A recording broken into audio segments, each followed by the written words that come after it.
Castelo forte é o nosso Deus,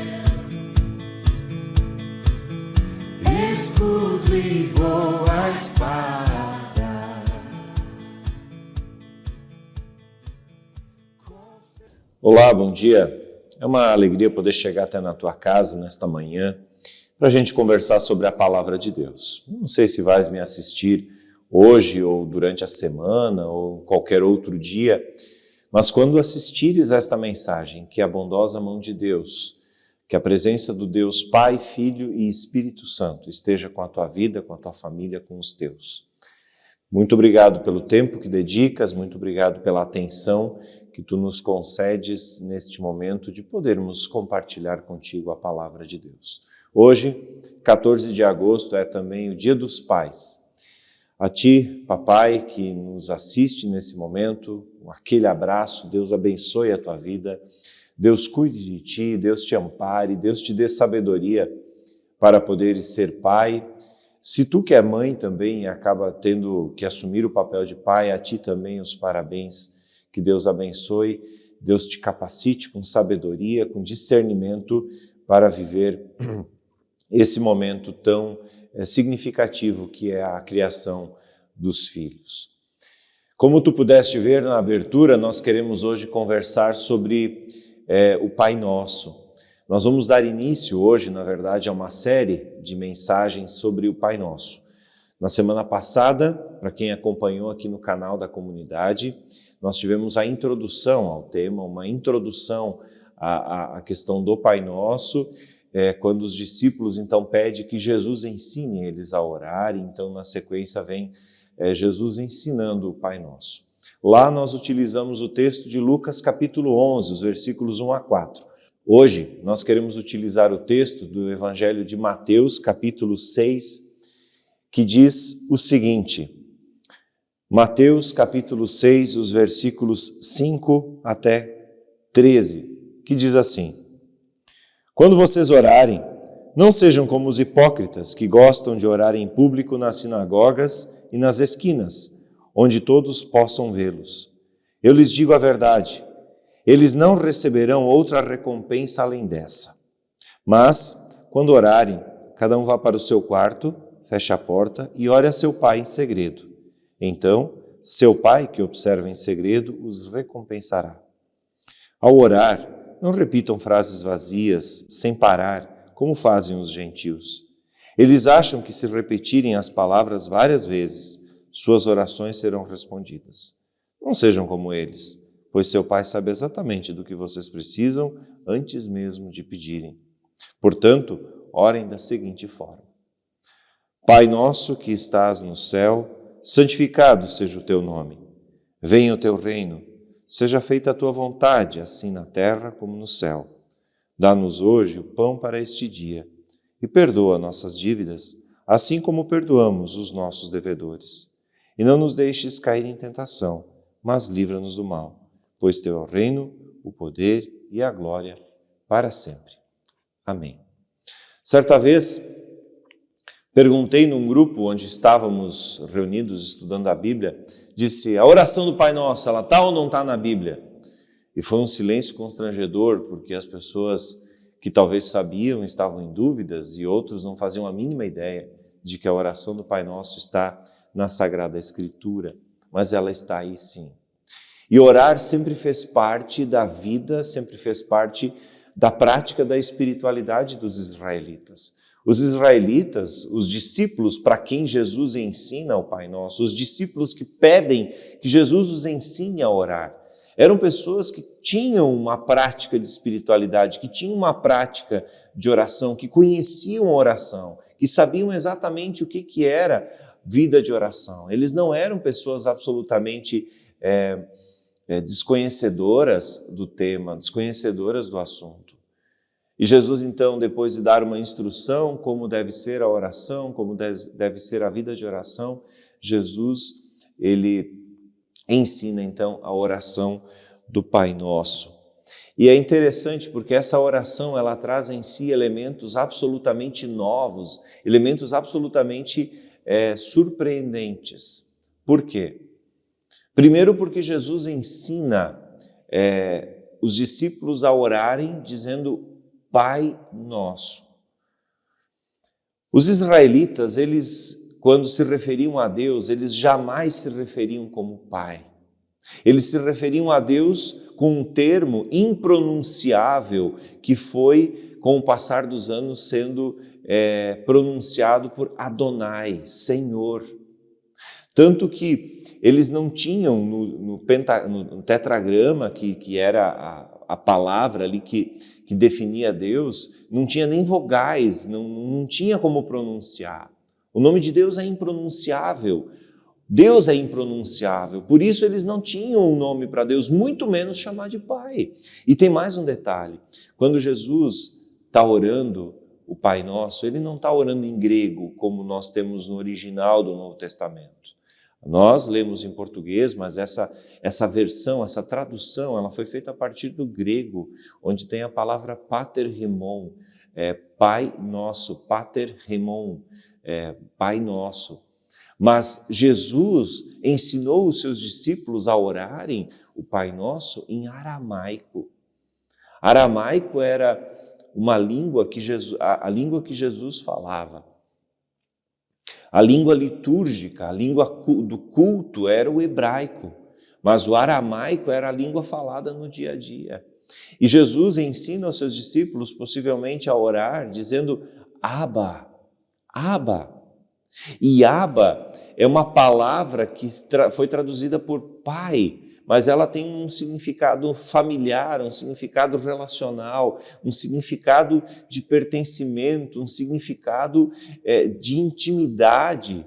E a gente poderia dizer assim, é mais ou menos como a criança pequena que olha para o seu pai e diz, papai, aquela coisa gostosa do carinho, do afeto, do abraço. É uma palavra que surgiu estritamente no ambiente familiar, no ambiente relacional, no ambiente do lar, mas que com o passar do tempo também acabou se tornando uma palavra corriqueira para pai. Mas na essência da palavra que Jesus utilizou para orar o Pai Nosso, para começar o Pai Nosso, está Abba, uma palavra profundamente relacional. E é nessa perspectiva, é nesse olhar que nós queremos olhar para o Pai Nosso a partir deste domingo, olhar para as frases do Pai Nosso, olhar para as petições do Pai Nosso, olhar para toda essa oração que Jesus ensina a partir desse olhar relacional, o olhar do Abba, o olhar do Pai, o olhar daquele que deseja ser muito mais do que um Deus distante, muito mais do que um Deus desconhecido, ele deseja ser o nosso Abba. Como eu disse, Pai, quando Jesus utiliza aqui Pai Nosso, ele está usando uma expressão estritamente ligada ao lar, à família, à casa, ao ambiente de relacionamento mais íntimo que alguém pode ter. Abba. E assim, Jesus então ensina aos seus discípulos a se dirigirem a Deus, a se dirigirem ao Pai. E isso muda tudo. E por que Jesus ensina a orar desta forma? Primeiro, porque Jesus ele vivia nessa relação profunda e íntima com o seu Pai.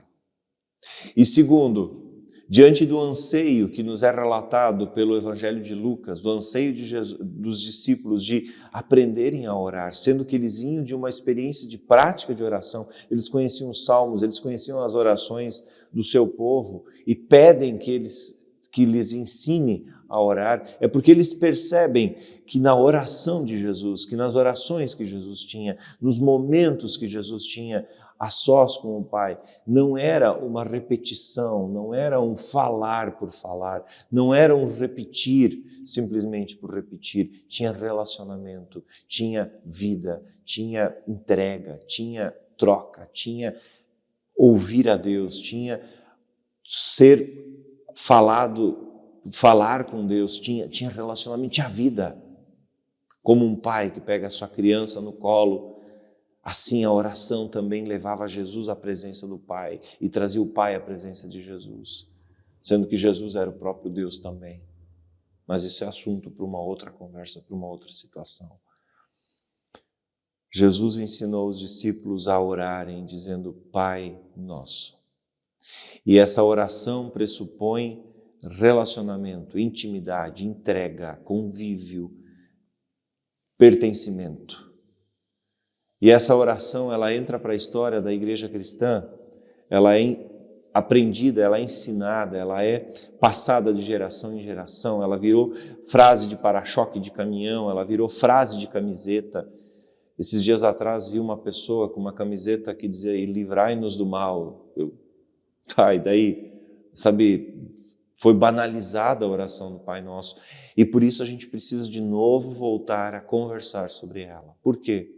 Porque muitas vezes na prática de espiritualidade, nas nossas celebrações, nos cultos, vamos orar o Pai Nosso, e aí começamos, Pai Nosso que estás no céu, mas o pastor não para mais de falar, gente, esse culto já foi muito longe, olha a hora que já é, que barbaridade, eu tenho que pensar no almoço depois, vem a comadre, vem o compadre, onde é que nós vamos almoçar, e amém. Tá, mas o que tu orou? Por isso nós precisamos voltar e olhar para o Pai Nosso nessa perspectiva de um Deus que deseja se relacionar conosco, de um Deus que deseja não ser um desconhecido, não ser um Deus terrível, mas ser um Deus Pai. Pai no sentido pleno da expressão. Eu sei que quando nós falamos de Deus como Pai, talvez nós estamos pensando no Pai biológico que temos, no Pai que nos gerou, que é cheio de falhas, que é pecador como tu e eu somos. Não, desconstrói essa ideia. A gente não pode olhar para Deus a partir da perspectiva do Pai terreno, não, a gente precisa olhar para Deus a partir daquilo que a Bíblia, que a palavra, que o Evangelho nos revela. E é o que nós tentaremos fazer então ao longo desta série de pregações. Muito bem, agora nós queremos então olhar para essa primeira frase de Jesus, Pai Nosso que estás no céu. Pai Nosso. Quando nós falamos em Pai, quando nós nos dirigimos a Deus chamando Ele de Pai, nós precisamos realmente perguntar se nós pertencemos ao Pai. E aí vem a pergunta básica, essencial, fundamental da vida cristã. Quem é Deus para ti? Deus é teu Pai?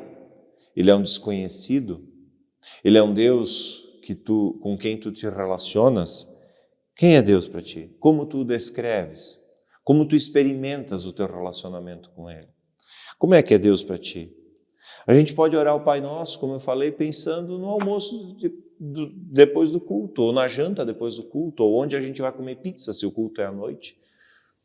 A gente pode orar o Pai Nosso estando ausente, a gente pode fazer dele uma vã repetição, a gente pode fazer dele uma mera tagarelice. Quem é Deus para ti? Quem é esse Pai que tu diz que é teu? Quem é? É a pergunta por Deus, é a pergunta por quem Deus é. Quem é meu Deus, afinal? Quem é meu Deus?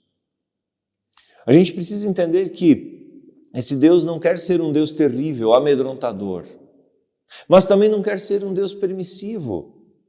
Esse Deus quer ser o nosso norte, a nossa razão de existir, o nosso centro, a nossa vivência. Ele quer ser aquele que nos dá bom dia, mas que também nos dá boa noite, aquele que permeia a nossa caminhada. Quem é Deus para ti?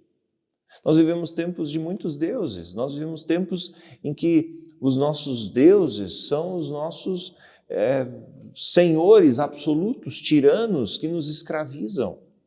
A gente vive um tempo de muitos deuses, em que a gente esqueceu de fato quem é Deus, o Criador, o Pai de Jesus para nós.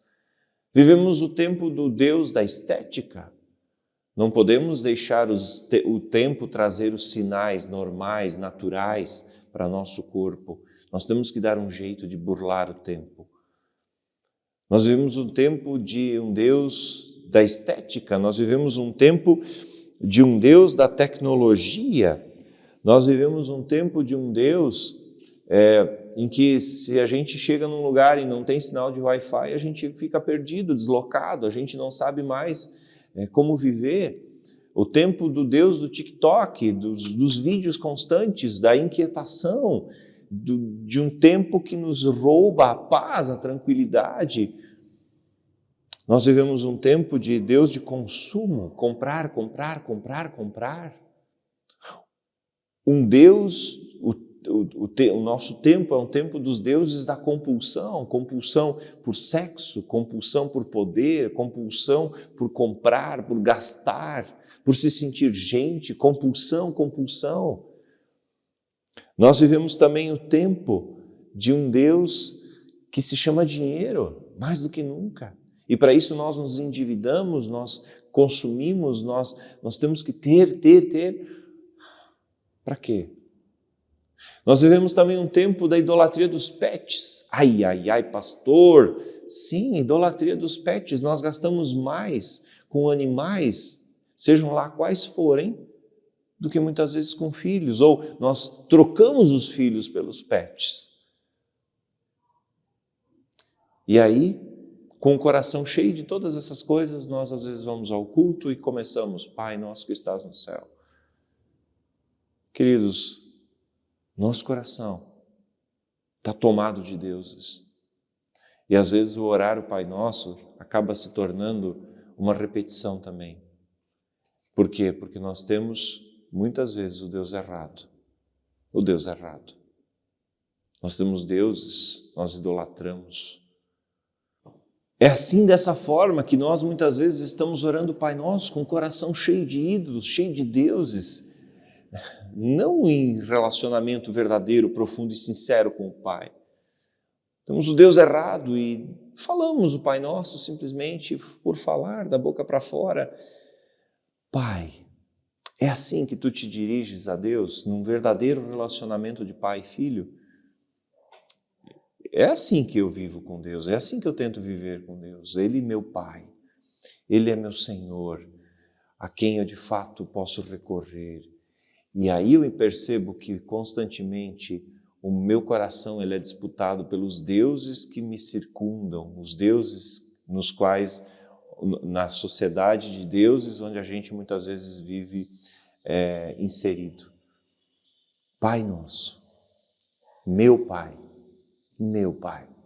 o Pai que me pega no colo, o Pai que me carrega, o Pai que me sustenta, o Pai que me cuida, o Pai que me ampara, o Pai que me ama, o Pai que zela por mim. Pai. Uma segunda coisa que essa frase nos revela é que esse Pai, ele não tem somente a mim como filho, mas ele tem também muitos outros filhos em muitos outros lugares, e é por isso que é Pai Nosso. Pai Nosso. Ele tem outros filhos. Ele tem outros, a família dele é estendida. E nesse sentido também, quando Jesus nos ensina o Pai Nosso, ele está de alguma forma colocando um ponto final na nossa arrogância, na nossa petulância de achar que nós somos melhores que os outros.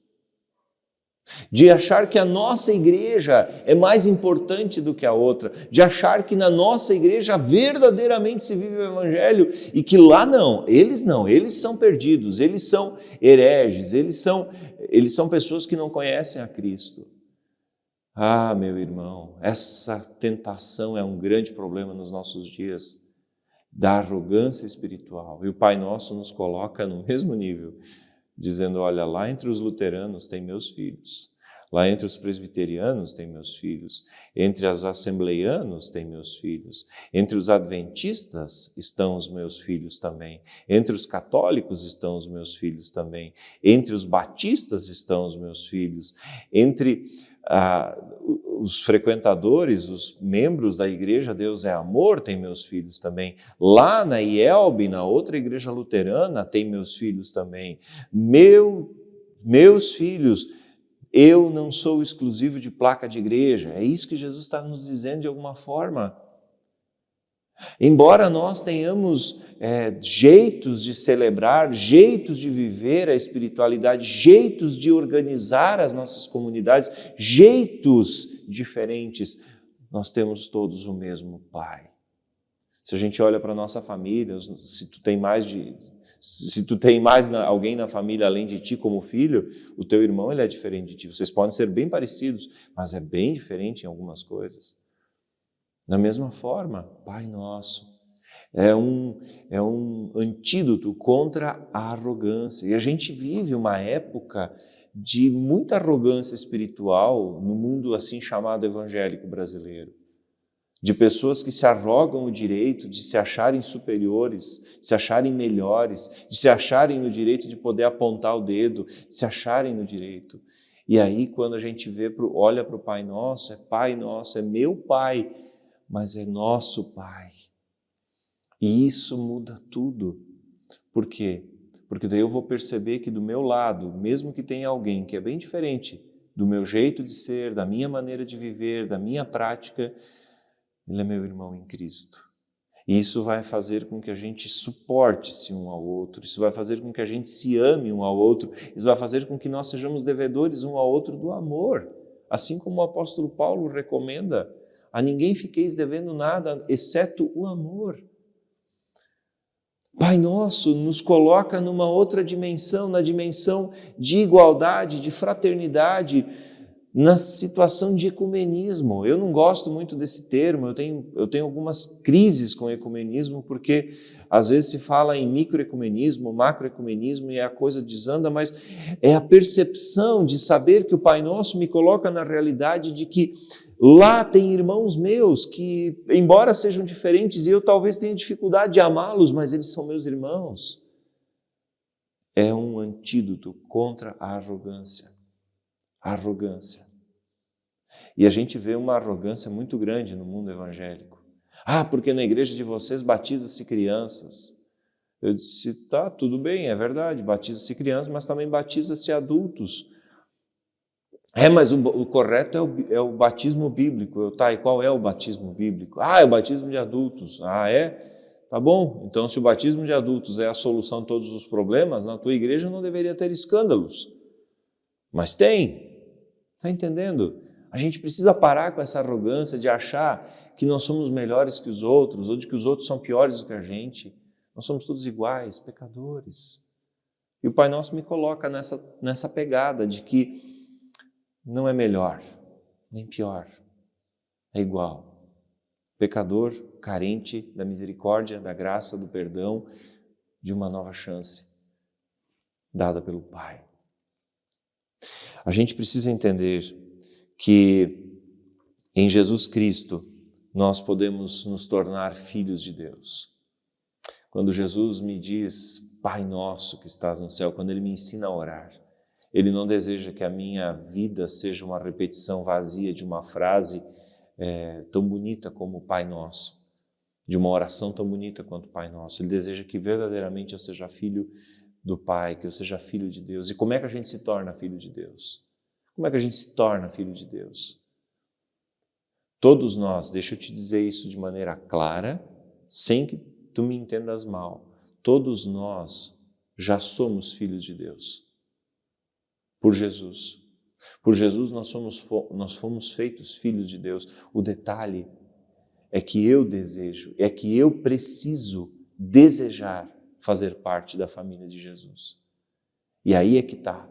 Jesus já me aceitou, Jesus já me amou, Jesus já me salvou, Jesus já me resgatou, Jesus já me deu uma nova oportunidade, mas eu preciso querer isso também. Eu preciso desejar isso também. Eu preciso ansiar por isso, eu preciso de maneira aberta desejar viver isso com Jesus. E aí é que está o grande detalhe. Muita gente não quer. E a Bíblia diz claramente no Evangelho de João, no capítulo 1, a todos quantos o receberam, deu-lhes a possibilidade, algumas traduções dizem o poder, mas a possibilidade de serem chamados filhos de Deus.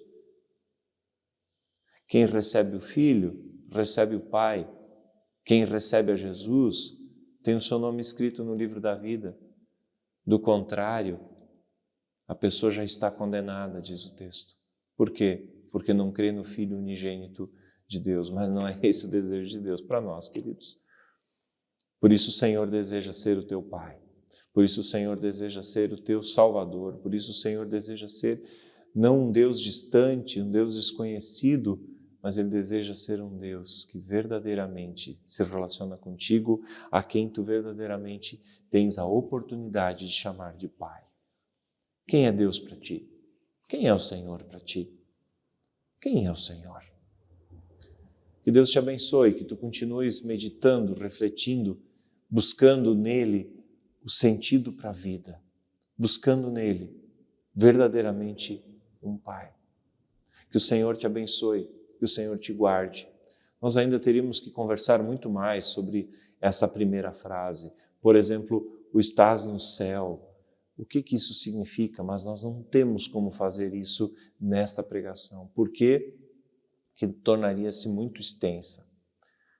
Venha participar conosco, assim que possível, desta série presencialmente, porque aqui a gente traz um insight, um olhar. Presencialmente a gente aborda com mais tempo toda essa temática. Venha participar conosco, venha fazer parte da comunidade, venha nos visitar. Venha, sem compromisso, venha, mas venha ouvir sobre esse Pai que te ama, que verdadeiramente deseja viver uma vida profunda contigo. Deus abençoe tua vida, Deus guarde a ti.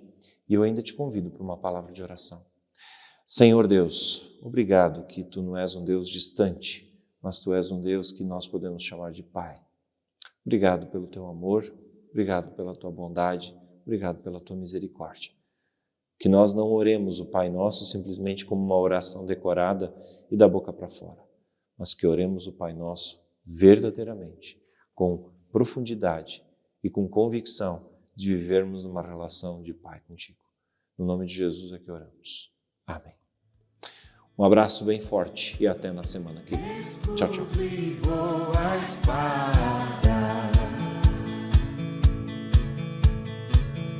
Com seu poder defende os seus, a sua igreja amada, com força e com furor, nos prova o tentador, com artimanhas traz e astúcias infernais. Iguais não há na terra.